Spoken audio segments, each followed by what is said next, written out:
Les amis, Marc Maillot encore avec vous, avec une méditation tirée d'un seul verset dans l'Évangile selon Matthieu, où le Seigneur, dans la prière, dite la prière du Seigneur, nous invite et dit que ton règne vienne, que ta volonté soit faite sur la terre comme au ciel. Fin de citation. Alors le texte aujourd'hui porte bien sûr sur la prière et plus précisément sur le Notre Père. La prière, c'est une chose mystérieuse. Pourquoi prions-nous? Alors, la réponse est simple. Elle représente la moitié de notre dialogue avec Dieu. Il nous parle dans sa parole, la Bible, et nous lui parlons dans la prière. Dieu veut le meilleur pour ses enfants et cela implique le dialogue avec lui. Nous sommes créés à son image. Il est le logo sous la parole de Dieu. Alors, nous parlons. D'ailleurs, c'est la parole ou le langage qui nous distingue des animaux. Avec la lecture de la parole de Dieu et la communion avec d'autres croyants, c'est l'un des trois principaux moyens de grâce que le Seigneur nous a donné pour nous faire grandir dans la foi. Alors c'est une grave erreur d'ignorer des dispositions de Dieu pour notre croissance spirituelle. Mais il y a un problème concernant la prière. Si Dieu sait et même prédit tout ce qui arrive, alors pourquoi prions-nous des prières de supplication? Alors nous adorons notre Créateur par des prières d'adoration et nous confessons nos péchés par des prières de confession.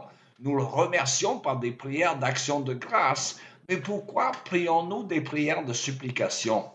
Alors, lors de ma première année au séminaire à Aix-en-Provence en 1976, je me suis posé cette question et son corollaire. Si Dieu est souverain, je me suis dit, et que rien n'arrive sans sa permission, d'ailleurs Jésus a dit qu'un moineau ne tombe pas du ciel sans la permission de Dieu, alors comment la volonté de Dieu ne se fera pas s'il ordonne tout ce qui arrive? Est-ce que c'est possible? Et la réponse, c'est oui et non. Je me débattais avec cette énigme lorsque j'ai reçu l'éclairage par le biais de notre feu doyen, M. Pierre Courtial, lorsqu'il a expliqué la distinction entre la volonté décrétive et la volonté préceptive de Dieu. Alors, ce sont des termes un peu techniques que nous n'utilisons pas tous les jours, alors je vais les expliquer. Décrétive, ça veut dire ayant la force de décret, relative à un décret émis par une autorité. La volonté décrétive de Dieu concerne les choses qu'il a décrétées de toute éternité et qui se réaliseront inévitablement malgré l'opposition satanique et parfois humaine. Par exemple, la mort sacrificielle de Jésus pour nos péchés. Dieu l'a prévu de toute éternité selon la Bible.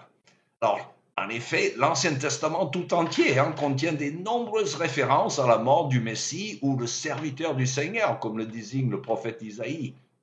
En revanche, la volonté préceptive de Dieu fait référence à ses préceptes, qui sont des commandements ou principes destinés notamment à servir de règles générales d'action. Ou une autre définition, ce sont un ordre donné par une autorité légale, à savoir Dieu, à un fonctionnaire, à savoir nous. Alors, comprendre la différence, la distinction entre ces deux mots permet de comprendre comment la volonté de Dieu s'accomplit et parfois ne s'accomplit pas sur la terre comme au ciel. Alors, dans notre texte du Notre Père, il s'agit de la volonté préceptive de Dieu à laquelle nous devons obéir pour notre bien. En d'autres termes, ce que Dieu a décrété de toute éternité se réalisera inévitablement. Cependant, il impose toujours des exigences à ses créatures qui sont tenues d'obéir à ce qu'il a décrété pour notre bien. Il nous invite à suivre son programme, si vous voulez, son programme bienveillant. Et lorsque nous désobéissons, il utilise d'autres moyens pour accomplir son plan. Alors, exemple, dans le livre de la Genèse, les frères de Joseph l'ont vendu comme un esclave en Égypte. Alors, ces scélérats étaient coupables d'avoir violé plusieurs préceptes fondamentaux de Dieu concernant la manière dont nous devons nous comporter les uns avec les autres. Mais Dieu s'est servi de leurs actions pécheresses pour libérer son peuple de l'Égypte. Il en va de même pour Judas, un autre scélérat qui a trahi le Seigneur Jésus. Dieu a utilisé le comportement ignoble de Judas pour accomplir son plan, la mort sacrificielle de Jésus en guise de paiement pour nos péchés et pour notre salut. Le Fils de l'homme s'en va, comme il est écrit de lui, c'est-à-dire comme il était décrété par Dieu de toute l'éternité, mais malheur à l'homme par qui le Fils de l'homme est trahi. Alors les frères de Joseph, comme Judas, étaient coupables, ils ont gravement péché, ils étaient responsables de leurs actes.